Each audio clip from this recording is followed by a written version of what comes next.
मैं शंकर। मैं गोपाल प्रसाद। मैं रतन। मैं राज। सभी को आज हम कक्षा 9 के छात्र आपके समक्ष हमारी कृति का पाठ्यक्रम से पाठ 3 रीढ़ की हड्डी की एकांकी प्रस्तुत करने जा रहे हैं। यह एकांकी दहेज प्रथा जैसी सामाजिक कुरीति पर आधारित है। तो प्रस्तुत है रीढ़ की एकांकी। मामूली तरह से सजा हुआ एक कमरा, अंदर के दरवाजे से आते हुए जिन महाशय की पीठ नजर आ रही है वे अधेड़ उम्र के मालूम होते हैं। एक तख्त को पकड़े हुए पीछे की ओर चलते चलते कमरे में आते हैं। तख्त का दूसरा सिरा उनके नौकर ने पकड़ रखा है। अबे धीरे धीरे चल, अब तक तो उधर मोड़ दे। विशाल की ना हो। उधर बस बस। और क्या करेगा? परमात्मा में बढ़ रही थी तो तू देर से पहुंचा था साधु साहब। और ये पसीना किस लिए बहाया? हंसता क्यों है बे? हमने भी जवानी में कसरतें की हैं। कल तो सुना पता लोटो की तरह। और सुन, जा बीबी जी कमरे से दरी मांग ला इस पे बिछाने के लिए। और जो कल चद्दर आई थी तो भी घर से नौकर जाता है। बाबू साहब इस बीच में मेज पोश ठीक करते हैं। एक झाड़ू से गुलदस्ते को साफ करते हैं। कुर्सियों पर भी 2-4 हाथ लगाते हैं। सहसा घर की मालकिन प्रेमा आती है। गंदुमी रंग छोटा था। चेहरे और आवाज से जाहिर होता है किसी काम में बहुत व्यस्त है। उनके पीछे पीछे भीगी बिल्ली की तरह नौकर आ रहा है, खाली हाथ। बाबू साहब दोनों तरफ देखने लगते हैं। मैं कहती हूँ तुम्हें इसमें धोती की क्या जरूरत पड़ गई? एक तो वैसे ही जल्दी जल्दी में। धोती? हाँ, अभी तो बदल कर आए हो, अब फिर न जाने किस लिए। लेकिन तुझसे धोती मांगी किसने? यही तो कह रहा था रतन। क्यों मेरा रतन? तेरे कानों में डांट लगी है क्या? मैंने कहा था धोबी की हाथ से जो चद्दर आई है उसे मांगूंगा। उल्लू कहीं का, अब मैं तुझे दूसरा दिमाग कहाँ से लाऊं? अच्छा जा, पूजा वाली कोठरी में लकड़ी के बक्स के ऊपर धुले हुए कपड़े रखे हैं, उन्हीं में से एक चद्दर उठा ला। और दरी? दरी रखी है ना वहीं कोने में, वो बड़ी तो है। और जा बीबी जी कमरे में से हारमोनियम उठा के ले आना और सितार भी। रतन जाता है। पति पत्नी तक पर दरी उठाते हैं। लेकिन मैं तुम्हारी लाडली बेटी तो मुंह फुलाए पड़ी हुई है। मुंह फुलाए? और तुम उसकी माँ, किस मर्जी का हो? जैसे तैसे करके वे लोग हाथ में आए हैं। अब तुम्हारी बेवकूफी की वजह से ये मौका बेकार चले जाए तो मुझे कोई दोष मत देना। तो मैं ही क्या करूं? सारे जतन करके तो हार गई। तुम ही ने उसे पढ़ा लिखा कर इतना सर पर चढ़ा रखा है। मेरी समझ में तो पढ़ाई लिखाई का तुमदार आता ही नहीं। अपना जमाना अच्छा था, आगे बढ़ी, गिनती सीखी और बहुत हुआ तो स्त्री सुबोधनी पढ़ी। सच पूछो तो स्त्री सुबोधनी में ऐसी बातें नहीं है, ऐसी बातें कि तुम्हारी BA MA की पढ़ाई होगी और आजकल के लोग छठी टोनों के हैं। ग्रामोफोन बाजा होता है ना, 2 तरह का होता है। एक तो मनुष्य का बनाया हुआ और एक भगवान का बनाया हुआ। मनुष्य के बनाए वाले में जब चाहे तब रिकॉर्ड चढ़ा कर रोक दो, और परमात्मा वाले में एक बार रिकॉर्ड चढ़ा तो रुकने का नाम ही नहीं। ठठोगी, तुम्हें तो ठठोली ही सूझती रहती है। यह तो होता नहीं कि उस अपनी उमा को राह पर लाते। अब देर ही कितनी रह गई है उन लोगों के आने में। तो क्या हुआ? तुम्ही ने तो कहा था जरा ठीक ठाक करके नीचे लाना। आजकल लड़की कितनी ही सुंदर हो, बिना 3 टांगे भला कौन पूछता है। इस मारे मैंने तो पाउडर उसे सामने रखा था, पर उसे तो इन चीजों से पता न जाने किस जन की नफरत है। मेरा कहना था कि आंचल में मुंह लपेट कर लेते। भाई मैं बात आई तुम्हारी इस लड़की से। ना जाने कैसा इसका दिमाग है, वरना आजकल तो पाउडर का कारोबार ही लड़कियों के सहारे चलता है। अरे मैंने तो पहले ही कहा था एंट्रेंस ही पास करा देते, लड़की अपने हाथ में रहती और इतनी परेशानी न उठानी पड़ती। पर तुम तो चुप चुप, तुम्हें कभी अपनी जुबान पर काबू नहीं है। मैंने कल ही कह दिया था कि उनके सामने जिक्र जरा और ढंग से होगा, पर तुम तो अभी से सब कुछ उगले देती हो। उनके आने तक न जाने क्या हाल करोगी। अच्छा बाबा, मैं न बोलूंगी और जैसा तुम्हारी मर्जी हो करना, बस मुझे तो मेरा काम बता दो। तो उमा को जैसे हो तैयार करके ले आओ। वैसे कौन बोली है? ना सही पाउडर पान लेकर भेज देना उससे। और नाश्ता तो तैयार है ना? आ गया रतन, आगे इधर लाई जा, बाजा नीचे रख दिया, चद्दर खोल पकड़ के चला इसे उधर से। नाश्ता तो तैयार है, मिठाई तो वे लोग ज्यादा खाएंगे नहीं, कुछ नमकीन चीजें बना ही नहीं है। फल रखे हैं नहीं, चाय तैयार है और टोस्ट भी, मगर हाँ मक्खन तो आया ही नहीं। क्या कहा? मक्खन नहीं आया? तुम्हें भी किस वक्त याद आए थे? जानती हो मक्खन वाले की दुकान दूसरे, पर तुम्हें तो ठीक वक्त पे कोई बात याद ही नहीं आती। अब बताओ, रतन मक्खन लाएगा, यहाँ का काम संभालेगा। दफ्तर के चपरासी से कहा था आने के लिए, सो नखरों के मारे। यहाँ का काम कौन ज्यादा है? कमरा तो सब ठीक ठाक है ही। बाजा से तारा आ ही गया। नाश्ता यहाँ बराबर वाले कमरे में ट्रे में रखा हुआ है, सो तुम्हें पकड़ा दूंगी। एक आध चीजें खुद ले आना, इतनी देर में मक्खन रतन ले आएगा। दो आदमी तो है। हाँ, एक तो बाबू गोपाल प्रसाद और दूसरा लड़का खुद है। देखो, उमा से कह देना जरा करीने से आए। ये लोग जरा ऐसे ही हैं। गुस्सा तो मुझे बहुत आता है इनके बेटे उसी ख्यालों पर। खुद पढ़े लिखे हैं, वकील हैं, सभा सोसाइटियों में जाते हैं, मगर लड़की चाहते हैं ऐसी कि जरा पढ़ी लिखी ना हो। और लड़का? बता था तुम्हें, बाप से सवा से बीएससी के बाद लखनऊ में ही पढ़ता है, मेडिकल कॉलेज में। कहता है शादी का सवाल दूसरा है, तालीम का दूसरा। क्या थोड़ी मजबूरी है, मतलब अपना ही है, वरना इन लड़कों और इनके बापों को ऐसी कोई सुनाता है कि ये भी। रतन जो अब तक दरवाजे के पास चुपचाप खड़ा हुआ था, जल्दी जल्दी। बाबूजी, क्या है? कोई आता है। अरे ये प्रेमा, वो आप ही गए? अरे तू यहीं खड़ा है? गया नहीं मक्खन आने? सब चौपट कर दिया। उधर से नहीं, अंदर के दरवाजे से जा। और तुम जल्दी करो प्रेमा, उमा को समझा देना, थोड़ा सा गा देंगे। ये बाजा नीचे क्यों रख गया है कमबख्त? तुम जाओ, मैं रख लेता हूँ, जल्दी करो। प्रेमा जाती है। बाबू राम दोनों बाजा उठा कर रखते हैं। किवाड़ों पर दस्तक। आइए।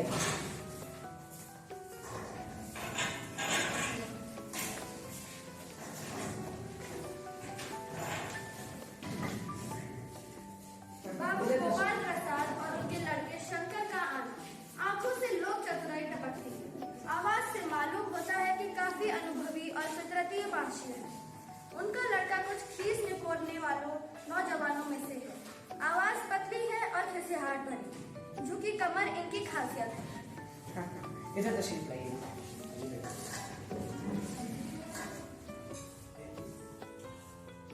बाबू गोपाल प्रसाद बैठते हैं, मगर बेंच गिर पड़ता है। अरे ये बेन लाइए, मुझे दीजिए। कोने में रख देते हैं, सब बैठते हैं। मकान ढूंढने में तकलीफ नहीं हुई? नहीं, तांगे वाला जानता है और हमें तो यहाँ आना ही था। रास्ता कैसे नहीं मिलता? ये तो आपकी बड़ी मेहरबानी है। अरे साहब, जैसे आपका काम वैसे मेरा काम।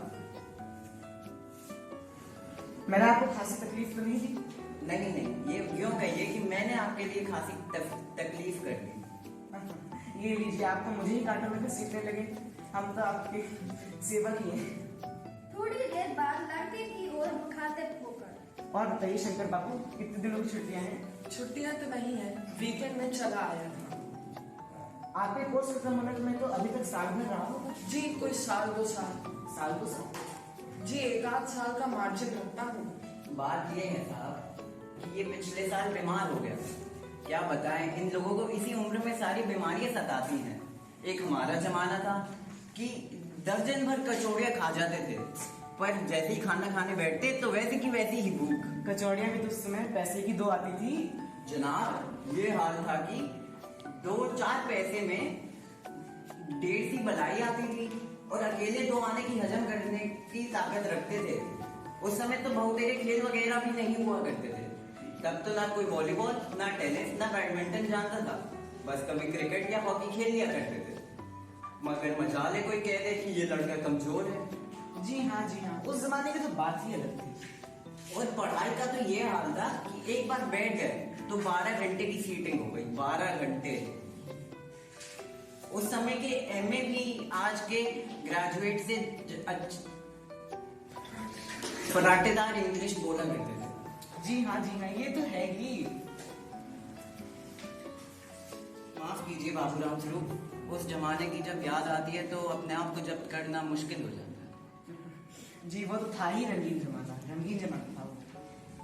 तो साहब बिजनेस की बात करिए। बिजनेस की बात? ओह अच्छा, लेकिन थोड़ा नाश्ता तो कर लीजिए।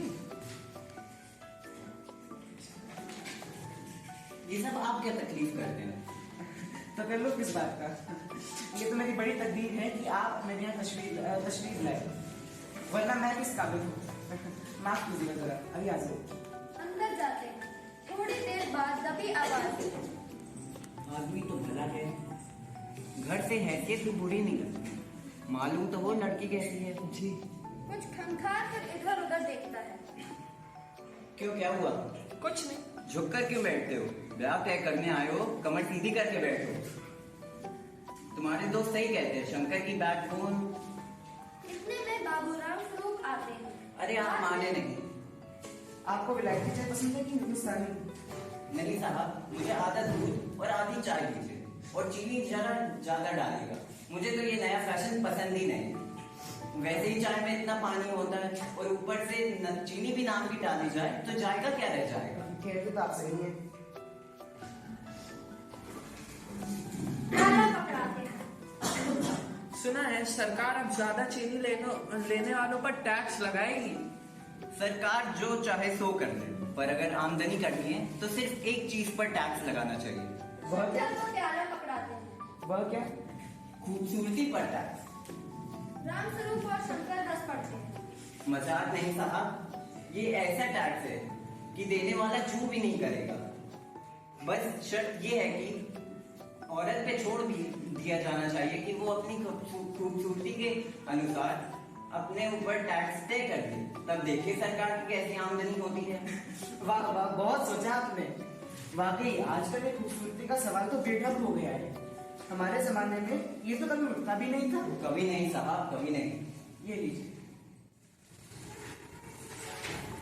आपका क्या ख्याल है शंकर बाबू? किस मामले में? यही कि शादी तय करने में खूबसूरती का हिस्सा कितना होना चाहिए? ये बात दूसरी है बाबूराम स्वरूप। मैंने आपसे पहले ही कहा, लड़की का खूबसूरत होना निहायत जरूरी है। हम आप मान भी जाएं तो घर की औरतें तो नहीं मानेंगी। आपकी लड़की तो ठीक है। जी हाँ, वह तो आप देख ही लीजिएगा। देखना क्या, अब आपसे इतनी बातचीत हो गई तो इसे रस्म ही समझिए। ये तो आपको मेरे ऊपर भारी एहसान है। और जायचा तो मिल ही गया होगा। जी, जायचे का मिलना क्या मुश्किल बात है। ठाकुर जी के चरणों में रख दिया। ये ठीक कहा आपने, बिल्कुल ठीक। लेकिन हाँ, ये जो मेरे कानों में भनक पड़ी है ये तो गलत है ना? क्या? ये पढ़ाई लिखाई के बारे में साफ बात है साहब, हमें ज्यादा पढ़ी लिखी लड़की नहीं चाहिए। मैम साहब तो रखनी ही नहीं, कौन झेलेगा उनके नखरों को। बस हद से हद मैट्रिक पास हो। जी हाँ, कोई नौकरी तो करानी नहीं आप लोगों को। नौकरी का तो कोई सवाल ही नहीं उठता। और क्या साहब, देखिए कुछ लोग मुझसे कहते हैं कि जब लड़का पढ़ा लिखा है तो लड़की भी पढ़ी लिखी लीजिए। अगर अरे कोई नकल के ठेकेदारों से पूछे कि क्या लड़की और लड़के की पढ़ाई समान बात है? बाबूराम स्वरूप, मोर के पंख होते हैं मोरनी के नहीं, शेर के बाल होते हैं शेरनी के नहीं। जी हाँ, और मर्द की दाढ़ी होती है औरत की नहीं। हाँ हाँ, वे भी सही है। कहने का मतलब ये है कि कुछ बातें दुनिया में ऐसी हैं जो सिर्फ मर्द तक सीमित है, और ऊंची तालीम भी उनमें से एक है। चाय और लीजिएगा? जी नहीं, मैं पीछे। आप? बस साहब अब तो खत्म ही कीजिए। आपने तो कुछ खाया ही नहीं। चाय के साथ टोस्ट नहीं थे। क्या बताऊं वो मक्खन। नाश्ता ही तो करना था साहब, कुछ पेट तो भरना नहीं था। और वैसे भी मैं ये टोस्ट खाता नहीं। मेज को एक तरफ सरका देते हैं, फिर अंदर के दरवाजे की तरफ मुंह का जरा जोर से। अरे जरा पान भिजवा देना। सिगरेट मंगवाओ? जी नहीं। पान की तस्करी हाथों में लिए उमार, साथी के कपड़े गर्दन झुकी हुई। बाबू गोपाल प्रसाद आंखें गड़ाकर और शंकर आंखें छुपाकर उसे ताक रहे। आपकी लड़की है। लाओ बेटी, पान मुझे दो। उमा पान की तस्करी अपने पिता को देती है। उस समय उसका चेहरा ऊपर को उठ जाता है और नाक पर रखा हुआ सोने की रिम वाला चश्मा दिखता है। चश्मा? चौक कर एक साथ कहते हैं, चश्मा? जी, वह तो पिछले महीने इसकी आंखें दुखने आ गई थी। पढ़ाई वढ़ाई की वजह से तो नहीं? नहीं, कुछ दिनों के लिए चश्मा लगाना पड़ रहा है। बैठो बेटी। वहां बैठ जाओ ना, उस तक पर। अपने बाजे बाजे के पास।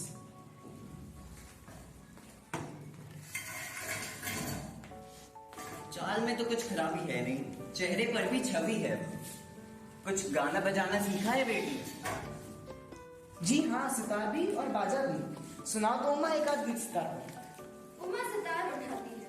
थोड़ी देर बाद मीरा का मशहूर गीत मेरे तो गिरधर गोपाल दूसरा ना कोई गाना शुरू कर देती है। स्वर से जाहिर है कि गाने का अच्छा ज्ञान है। उसके स्वर में तल्लीनता आ जाती है, यहाँ तक कि उसका मस्तक उठ जाता है। उसकी आंखें शंकर की छेपती सी आंखों में बन जाती हैं और वह गाते गाते एक साथ रुक जाती है। क्यों, क्या हुआ उमा? गाना तो पूरा करो। नहीं नहीं साहब, काफी है। आपकी लड़की अच्छा गाती है। उमा सितार रखकर अंदर जाने को उठती है। अभी ठहरो बेटी। थोड़ा और बैठी रहो उमा। उमा बैठती है। तो तुमने कुछ पेंटिंग वेंटिंग दी?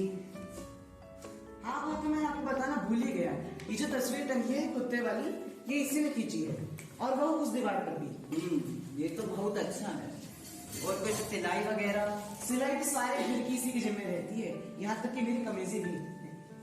ठीक, लेकिन हाँ बेटी, तुमने कुछ इनाम विनाम भी जीते हैं? उमा चुप। रामस्वरूप इशारे के लिए खांसते हैं, लेकिन उमा चुप है। उसी तरह गर्दन झुकाए गोपाल प्रसाद अधीर उठते हैं और रामस्वरूप सपकते हैं। जवाब दो उमा। जरा शर्माती है। इनाम तो इसने। जरा इसे भी तो मुंह खोलने दो। उमा देखो, आप क्या कह रहे हैं, जवाब दो ना। क्या जवाब दूं बाबूजी? जब कुर्सी मेज बिकती है तब दुकानदार कुर्सी मेज से नहीं पूछता, बस खरीदार को दिखलाता है। अगर अच्छी लगी तो ठीक है, वरना। उमा उमा अब मुझे कह लेने दीजिए बाबूजी।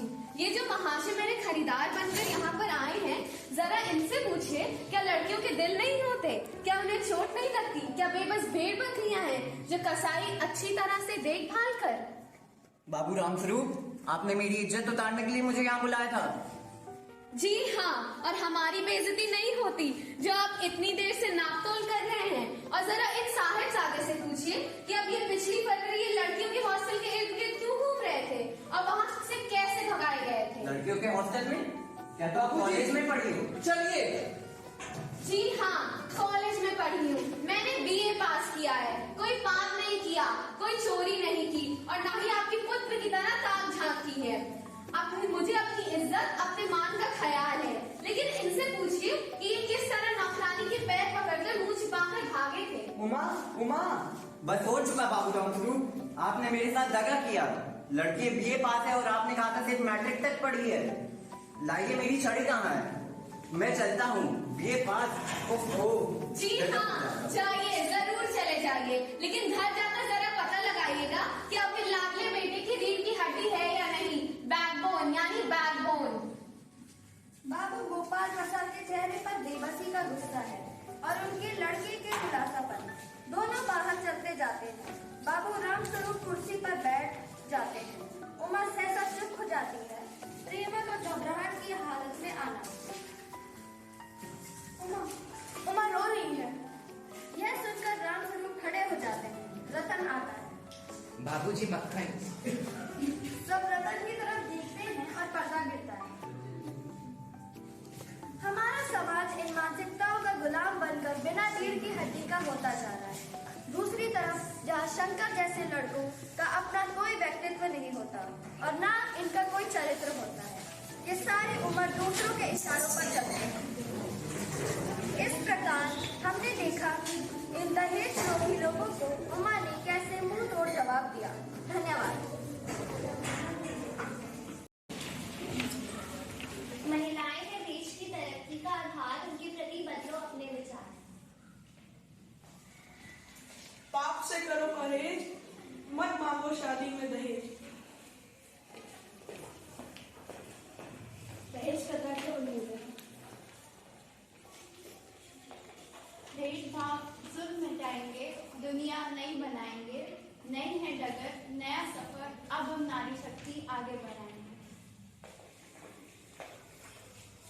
अगर भारत को विकसित बनाना है तो दहेज को हटाएंगे। जब है नारी है शक्ति सारी, तो फिर जब है नारी को बचाएंगे। तभी बढ़ेगा जब दहेज का नामो निशान मिलेगा। स्त्रियों को शिक्षा का उजियारा, पढ़ लिख कर करें रोशनी जब सारा। दहेज देना मत समझो कोई जान किसने दी है, अधिक मासूमों की जान। स्त्री पुरुष ईश्वर की अनुपम कृति, असमानता रखकर ना करो विकृति। नारी को शिक्षा सम्मान, इससे होगा देश महान। दहेज की परंपरा को मिटाना है, देश का सम्मान बढ़ाना है। लड़का लड़की एक समान, सबको शिक्षा सबको ज्ञान।